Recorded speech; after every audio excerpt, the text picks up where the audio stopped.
Suscríbete a nuestro canal TVC Play y activa las notificaciones.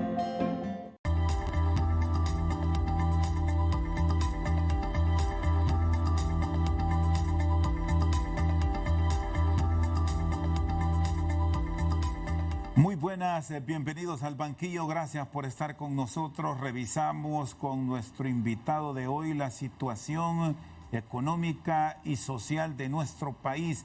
¿Cuál es la visión que tiene el empresariado de Tegucigalpa y en general los miembros del Consejo Hondureño de la Empresa Privada de lo que ocurre en el país? Nos acompaña el ingeniero José Luis Rivera, presidente de los empresarios en Tegucigalpa.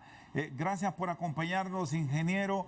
En principio, ¿qué lectura le está dejando estos acontecimientos de país que parece que entramos en una etapa de confrontación entre la oposición y el gobierno? Un enfrentamiento que a medida se acerca el proceso electoral puede ir incrementando. Muchos lo ven, ingeniero Rivera, en detrimento de temas prioritarios de país, como ahora mismo los promueve la empresa privada. Buenas noches.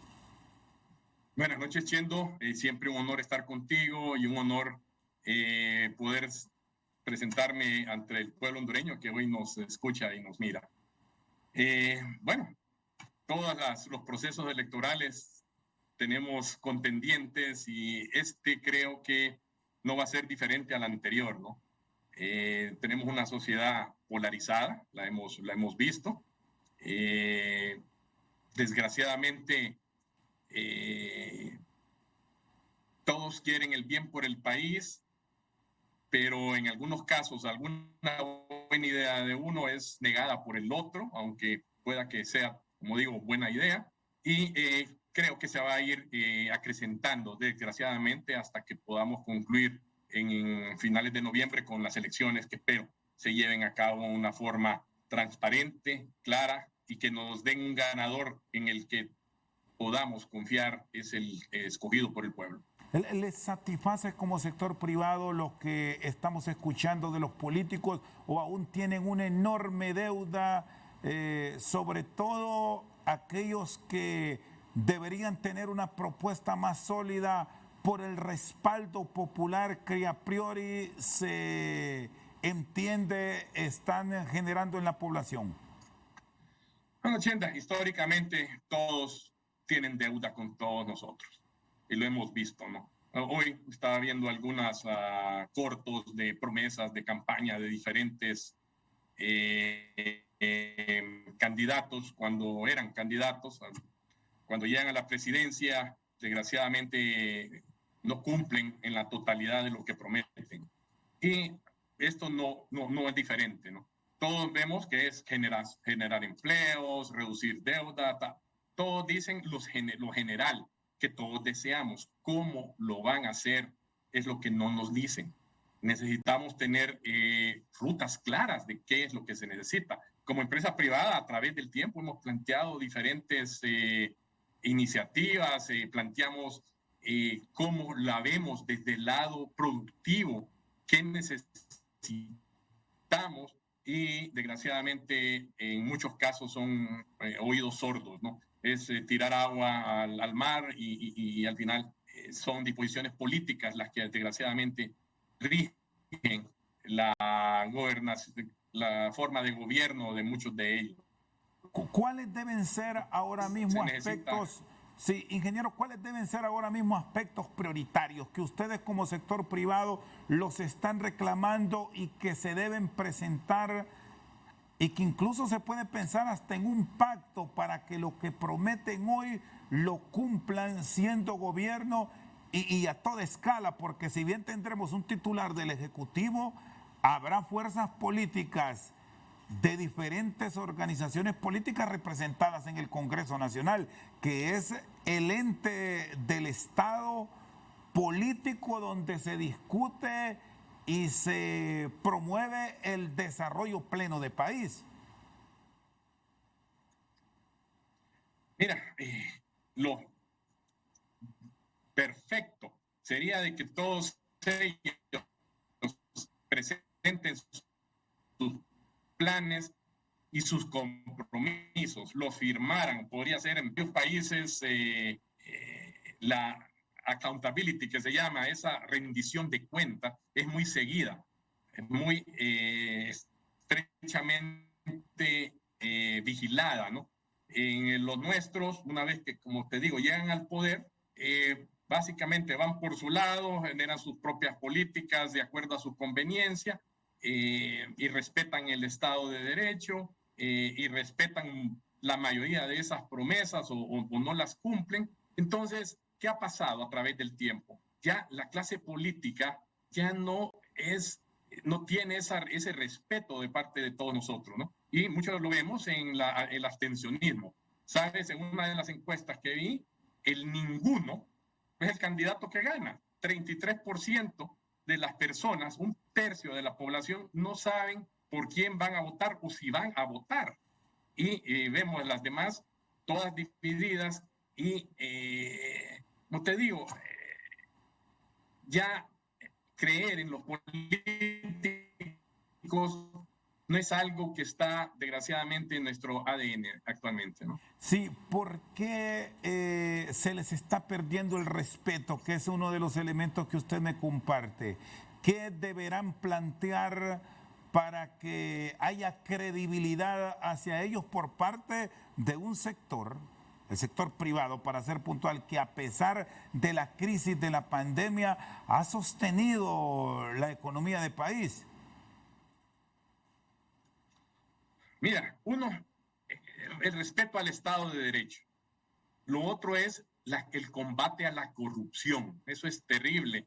Se estima que se pierde un 30% de los ingresos y el presupuesto en corrupción o mal uso de esos recursos, ¿no?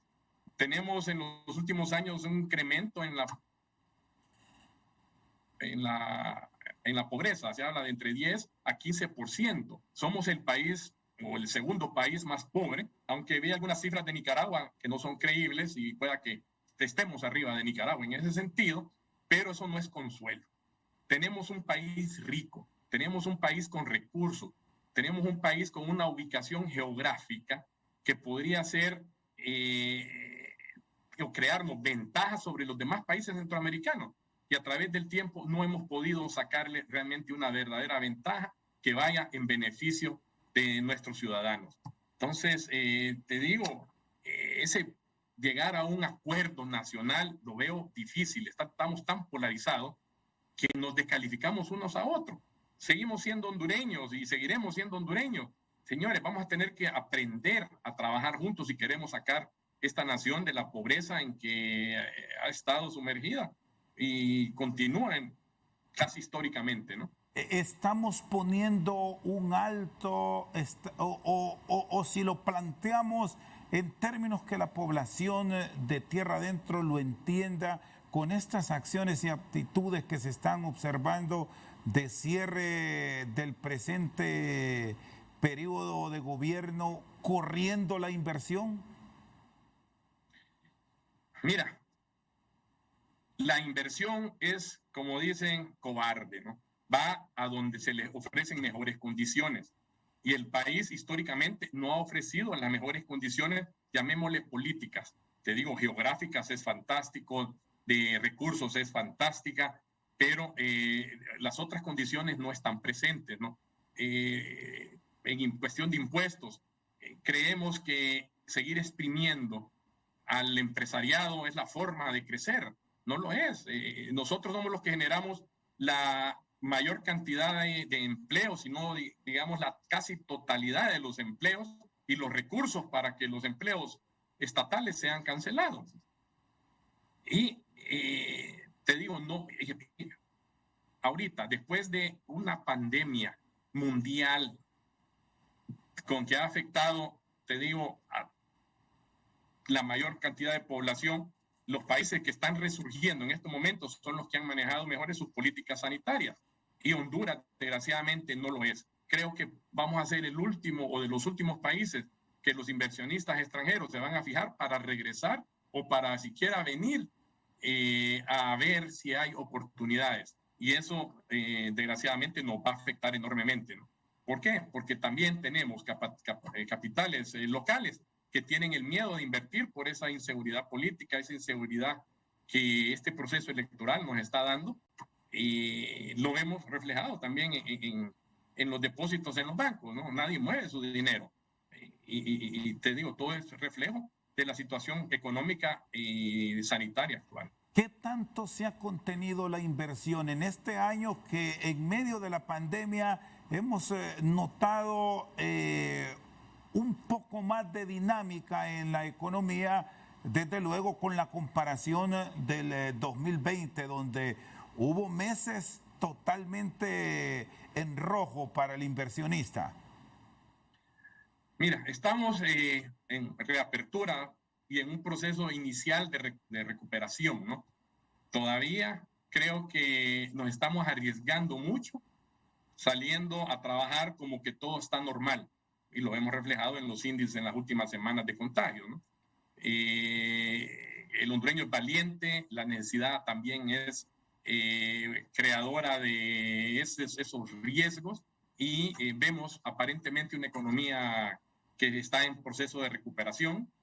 Lo notamos en el tráfico, vemos ese movimiento de personas día a día de sus trabajos, pero créeme, estamos caminando sobre... Seguimos esta noche al banquillo, está con nosotros el ingeniero José Luis Rivera. ¿Qué nos depara ya este segundo semestre del 2021 en materia de inversión?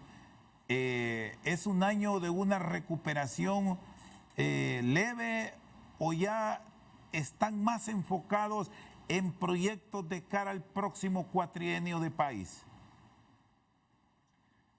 Siendo por, como te digo, la preocupación de los contagios de COVID y la poca vacunación, vamos a tener una recuperación leve que esperamos vaya incrementando a medida que vayamos mejorando en esos índices, ¿no? Estamos entrando a este proceso electoral, ¿no? Y este proceso preocupa. Ya estamos viendo que las posiciones que están tomando diferentes personas, estamos viendo esa pugna que se está y se va a ir incrementando día a día entre los partidos. Bueno, esperamos que esto nos presenten sus verdaderos planes. Y digo verdaderos porque, como te digo, muchos son genéricos y son lo mismo que pueden decir todo el mundo, ¿no? Pero a la hora de la hora, ¿quiénes son los que pueden realmente cumplir lo que prometen? Eso es lo que va a basarse en la confianza que nos puedan vender en este proceso, ¿no? Te digo, el país no está en sus mejores momentos, necesitamos el esfuerzo de todos, necesitamos ver cómo podemos utilizar todas las herramientas, todas las ayudas, todo lo que podamos capitalizar para sobrevivir este año, que esperamos no se vuelva más difícil que el año anterior. Sí, que sectores que se habían mantenido al margen de la actividad política estén entrando.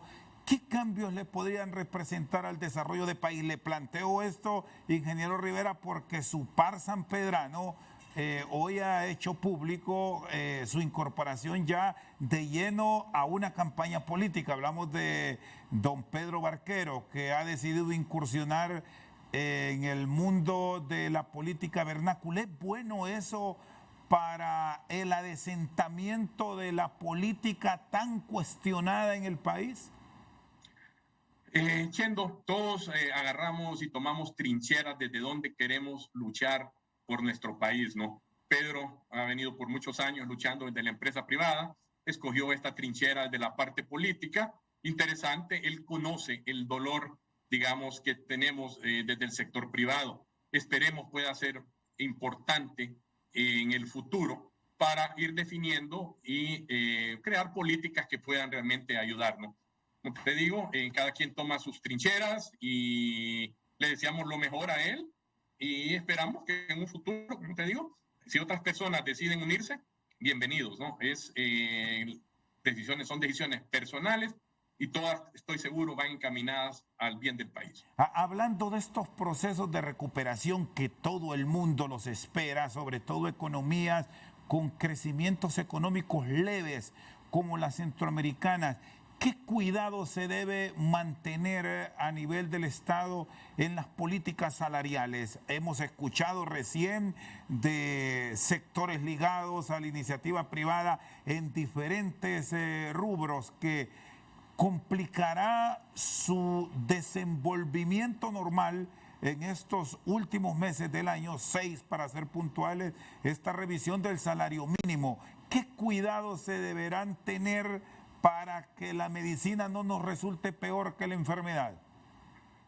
Bueno, hay opiniones encontradas en ese sentido, ¿no? En varios países el incremento salarial fue congelado o fue a muy bajo porcentaje, ¿no? En nuestro país, 6 meses después, llegamos a valores que considero nos van a afectar a largo plazo. La preocupación era conservar empleos y poder traer de regreso a aquellos que habían sido suspendidos o habían sido despedidos de nuevo a la fuerza laboral. Estimamos que hay arriba de un 10% de personas desempleadas en el sector formal y casi 700,000 personas en el lado informal. Difícilmente con estos incrementos que se dieron ahorita, muchas compañías van a poder retomar esas personas, ¿no? Algo interesante, ¿no sabes cuál es el empleado más caro que tienen las grandes empresas? Es el empleado 151, ¿no? Porque ese le duplica el incremento que tiene que hacer en el resto de las demás personas. Esa segmentación que está basada en una ley que tiene y aspecto que tiene más de 50 años de antigüedad, ¿no? Ese proceso de negociación agotado no va acorde con los tiempos, ¿no? Se pone esas limitaciones en el crecimiento de las empresas. Te digo, 0 a 50, tener un empleado más te incrementa tus costos. Al final necesitamos es la creación de empleo, debería ser al revés. Entre más empleos tenés, deberías tener otros beneficios, ¿no? Te digo, ese 8% nos va a afectar, es lo que considero y consideramos nosotros en la Cámara, fue lo que se acordó, ni modo, vamos para adelante, hay muchas personas que van a ajustar sus ingresos, pero desgraciadamente van a haber muchas otras que no van a tener ningún tipo de ingreso. ¿Este tipo de decisiones puede incrementar ese alto porcentaje de hombres de empresas que migraron a la economía informal y que ese es el reflejo, ingeniero Rivera, que hemos observado a nivel de las grandes ciudades donde es común ver a empresarios otrora consolidados hoy con pequeñas iniciativas? Mira, las grandes empresas se van a conservar y algunas medianas, ¿no? Pero sí, como tú lo has dicho, en el último año y medio y vamos a notar más empresas que conocíamos de una forma que ahora están en el mercado informal, ¿no? Actualmente la tecnología les permite comercializar productos, podemos decir, bajo el radar, ¿no? Y eso va a ser para ellos un método de sobrevivencia. Y no los culpo en ese sentido. Tienen que dar de comer a su familia, tienen que llevar este sustento a su casa, ¿no? Y las oportunidades, desgraciadamente, no están tan fáciles como pudieron haber estado si no hubiéramos tenido una pandemia, ¿no? Otro elemento que complica o ayuda a la informalidad es lo difícil que es pagar impuestos en nuestro país, ¿no? Se habló de una ley de un monotributo, de una facilitación tributaria. Y, señores, es complicado para muchas empresas medianas que quieren crecer ese pago de tributo, ¿no? Es costoso, una notificación que fallen es una multa muy grande. Necesitamos facilitar, necesitamos ampliar esa base tributaria. Al final, te digo, facilitando esa parte, el gobierno puede tener mejores ingresos y las empresas al final pueden tener un nivel de formalidad que les puede permitir tener acceso a otros elementos que las formales tienen. Por ejemplo, financiamientos. Hemos visto ahorita que los bancos tienen fondos que pueden financiar. Muchas de estas personas están dentro de la informalidad, que no cumplen los requisitos mínimos que tienen para la banca, ¿no? Esos son los precios que se pagan por estar en ese sector, ¿no?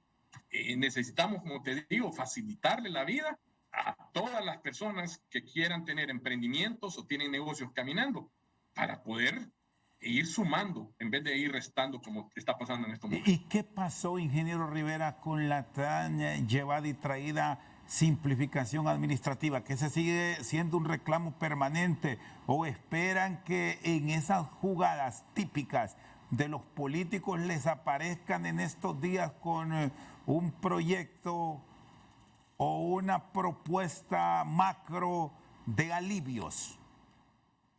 Mira, todo el año pasado lo pasamos pidiendo alivios, pedimos, y no pedimos condonaciones, pedimos postergación en algunos pagos de impuestos para mejorar el flujo de caja de muchas empresas que estaban sosteniendo a sus empleados aunque no tenían actividad. Pedimos postergación y ahí sí pedimos eliminación del impuesto al activo neto. Como te digo, hemos pedido alivios, hemos pedido diferentes opciones para mejorar ese flujo de caja para poder sostener principalmente empleos. A la fecha no ha llegado nada, ¿no? Como te digo, los años electorales son llenos de sorpresas. Vamos a ver si alguien sale con alguna solución creativa. Como te dije, las soluciones creativas pueden ser bienvenidas, se van a analizar siempre y cuando estén dentro del marco de la ley, ¿no?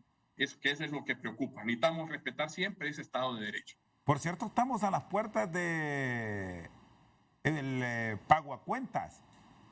Así es, ya viene el primer pago a cuenta, ¿no? Y bueno, yo estimo que muchas empresas, como al hacer sus declaraciones, en la gran mayoría han perdido dinero, no les toque pagos a cuentas este año, ¿no? Pero bueno, eso lo vamos a saber muy pronto.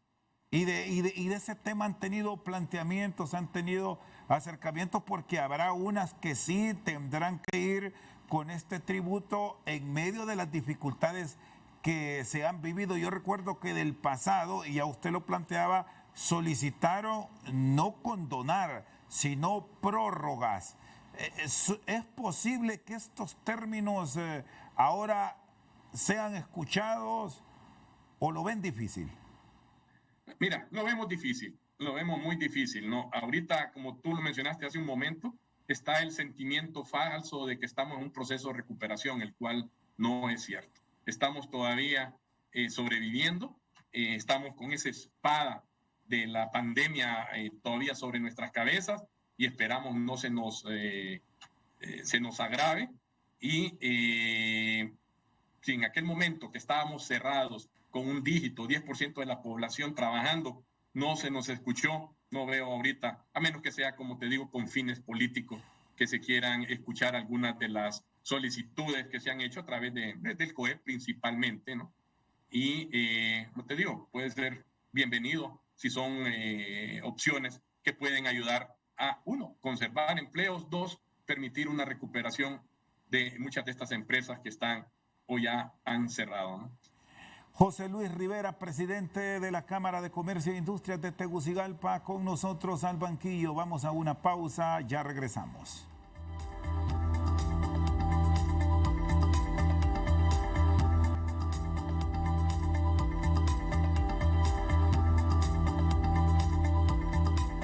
Continuamos al banquillo con el ingeniero José Luis Rivera, hablando de propuestas y temas de discusión a nivel de país. Bueno, vamos a enumerar sectores que se han pronunciado, ingeniero Rivera, sobre el tema de las sedes. Quiero que me dé sus puntos de vista como hombre de empresa. Iglesia Católica, Iglesia Evangélica, el sector social de la economía igual lo ha hecho, los académicos, colegios profesionales, en fin, una gran cantidad de ciudadanos se han manifestado en contra. Otros, desde luego, tienen su propuesta a favor de una ley que ya está generando polémica. ¿En qué puede terminar todo esto? sobre todo por la implicación política que tiene el país, que no la podemos separar de estas discusiones agrias que estamos escuchando? La ley de sedes viene del 2013, ¿no? Y ha estado ahí 8 años. Ahorita resurge y se volvió polémica con unas modificaciones que se le hicieron. ¿Qué pasó en estos 8 años? Ese es uno de los puntos. Hay ideas, hay opciones que tienen los países que bien manejadas pueden traer beneficios, y zonas similares en otros países han funcionado. Son grandes creadoras de empleo, grandes creadoras de desarrollo de zonas, digamos, abandonadas en el país, ¿no? Tal vez los principios básicos con los que se vendió la sede, que era, uno, llevar opciones de trabajo, opciones de nuevas fuentes de producción en áreas de baja densidad poblacional. Dos, que fueran para la exportación. Y creo que se fueron distorsionando cuando empezaron a agregarle más y más y más ventajas, ¿no? Y eso es lo que preocupa. ¿Por qué? Porque en un cierto momento violaba algunos preceptos constitucionales, los cuales fueron modificados. Las sedes son legales en base a esos preceptos, pero creo que la legitimidad no la tienen en ese sentido. Como te digo, como idea, en lo personal, me parece bien si se hubiera hecho en una forma como se concebió inicialmente, ¿no? Acá la preocupación es, uno, vamos a tener que zonas completamente independientes dentro de nuestro país, están diferenciados en su forma de pago de impuestos, hay ciertas ventajas, y creo que lo que ha venido a molestar es que esas zonas de baja densidad poblacional no, como podría ser, gracias a Dios, podría ser Colón, podría ser el departamento de Olancho, no son los que realmente están atrayendo en este momento la sede. Están en lugares de muy alta densidad poblacional, lo vemos en Roatán, lo vemos en Choloma, lo estamos viendo en La Ceiba. Creo que una de las que sí está cumpliendo ese precepto es en San Marcos de Colón, y como te digo, la idea en sí no es una mala idea, pero tocó en un proceso electoral donde ahorita cualquier iniciativa se va a satanizar de cualquiera de los grupos que están en contienda, ¿no? Y eso preocupa, porque así como estamos con las sedes, puede venir otra propuesta de otro grupo político que está en contienda y también se va a ver o se va a destruir, ¿no? Señores, no podemos destruir malas ideas que en otros países bien manejados han dejado muchísimo beneficio, ¿no? Le genera enormes dudas. Va a tener que tenerse una revisión profunda de qué es lo que se quiere hacer, qué es el concepto original y qué es lo que no se debe tener en ellas. Me llama la atención este punto. ¿Le genera dudas al sector empresarial, en este caso de Tegucigalpa, cuando me habla de realizar revisiones a la propuesta que, si bien viene de hace muchos años atrás, todo se vino a encender cuando se aprobó o se dio el agregado de la exoneración, mostrando una competencia desleal? Creo que era una interpretación lo que se hizo, ¿no?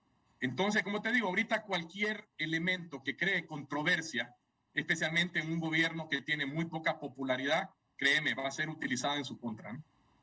¿Cuál sería la ruta ideal para que no se sigan registrando hechos que pueden derivar en un enfrentamiento delicado, como ya estuvo a punto de ocurrir en La Ceiba, donde una enorme masa poblacional está en contra de la instalación y del otro bando encontramos quienes sí lo desean? Mira, yo no sé si este gobierno lo va a hacer o si se puede hacer. Aquí es de sentarse y ver qué realmente es lo que se desea hacer con este tipo de emprendimientos, ¿no? Necesitarían ver todas las opiniones que han aportado la Iglesia Católica, la universidad, el mismo COEP, de qué es legítimo, qué es legal y ver qué se puede rescatar de esa idea. Como te digo, en lo personal, tenemos una extensión territorial arriba del 30% que está despoblada. Hay muchísimo que se puede hacer con esa zona. Dar los incentivos. En los 1900 se dieron estos enclaves bananeros que dejaron problemas y todo, pero tenemos ciudades que se desarrollaron, la Ceiba, Progreso, La Lima, que realmente en pantanos que mucha gente los miraba con desprecio, ¿no? Entonces, te digo, podemos o debemos buscar qué soluciones podemos darle a ideas que están. ¿Se pueden modificar? No lo sé. Ya eso tendría que ser una decisión política. Tiene ciertas prebendas que creo que van más allá de lo que deberían tener ciudadanos viviendo en nuestro país. De acuerdo a la Constitución, todos somos iguales ante la ley. Pero, como te digo, en este momento, necesitamos cualquier idea que pueda ayudarnos a salir de este subdesarrollo, ¿no? Y para mí no hay ideas malas, hay aplicaciones malas de esas ideas. ¿Y estas sedes en qué rango las ubica? Creo que se fueron más allá del contexto original de las sedes, algunos tal vez queriendo aprovechar para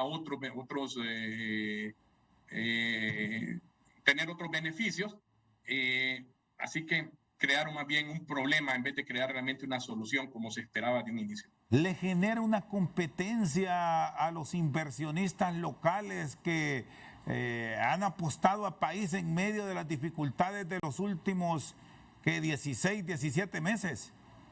Podría generar, en algunos casos se están haciendo viviendas dentro de las sedes. Estas personas que yo vivo, trabajo en una ciudad grande y me traslado a la sede, ¿cómo me consideran? ¿Ciudadano que paga impuestos como que estoy en una sede o ciudadano que gano dinero en esta empresa que lo genera? Hay muchas cosas que no están claras en ese sentido.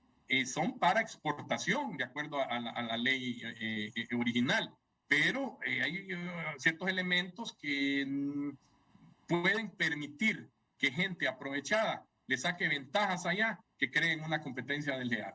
Advierten que en medio de la creación y del desarrollo de estas iniciativas, bueno, que ya están unas en proceso, debemos decir, llegue capital foráneo y hasta local de dudosa procedencia. Bueno, en teoría para eso existen las leyes, que no conozca a su cliente, listas donde podemos ver quiénes son los que están invirtiendo, pero como te digo, si todo se hace con mala fe, no va a haber ley, no va a haber requisito que no pueda ser brincado si así se desea, ¿no? Y eso es lo que preocupa. Como te digo, vemos iniciativas que van enfocadas, basadas en los principios para que fueron creadas, ¿no? Y estas iniciativas tienen que protegerse en ese sentido. No podemos satanizar cualquier iniciativa cuando hay personas que se quieren aprovechar de ella, ¿no? Cabería, perdón ingeniero, cabería una iniciativa a forma de propuesta de que entre tanto se va a la lucha o a la contienda electoral, se pare este proyecto y que la decisión mucho más madura, a mayor profundidad la desarrollen las nuevas autoridades? ¿Miraría eso de una manera positiva el sector privado? Mira, he estado escuchando las posiciones de diferentes partidos políticos, ¿no? Y algunas ya están polarizadas totalmente y es en contra de la idea, ¿no? Históricamente, Honduras ha desechado algunas iniciativas para el desarrollo de bosques que fueron éxito en otros países cuando se supieron manejar. Otros tipos de desarrollo acá, por la polarización, se satanizan, y vuelvo a usar esta palabra, y se destruyen, ¿no? Señores, no hay ideas malas, hay aplicaciones malas o personas que quieren aprovecharse de ellas para solo llevar agua a su molino. Necesitamos llevar agua al molino de los hondureños. Y, como te digo, estas iniciativas han funcionado en otros países. Si las hacemos y las revisamos para que estén de acuerdo a lo que el hondureño necesita, creo que podrían tener éxito, porque puede venir, así como ustedes, pueden venir otras. Ahorita que la tecnología la difusión, la globalización nos está trayendo diferentes opciones, o nos está presentando y dando la oportunidad de optar a diferentes opciones. No podemos desecharlas porque una u otra grupo así lo piensa, ¿no? Tienen que ser, y todos tenemos que pensar por el país y para las personas que somos ciudadanos de él. Muy bien, está con nosotros el ingeniero José Luis Rivera, presidente de la Cámara de Comercio e Industrias de Tegucigalpa. Vamos a una pausa, ya regresamos.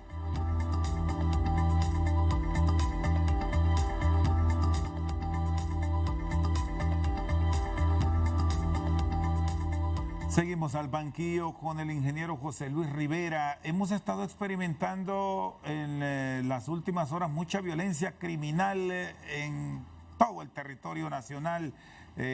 Tegucigalpa y Comayagüela están registrando muchos hechos y preocupa porque en medio de hacerle frente a la criminalidad se creó la famosa tasa de seguridad con fines puntuales, pero aquí volvemos al inicio, ingeniero. Nos cambian las reglas sobre la marcha y recursos que eran para un caso puntual, ahora parece que hacen piñata con él.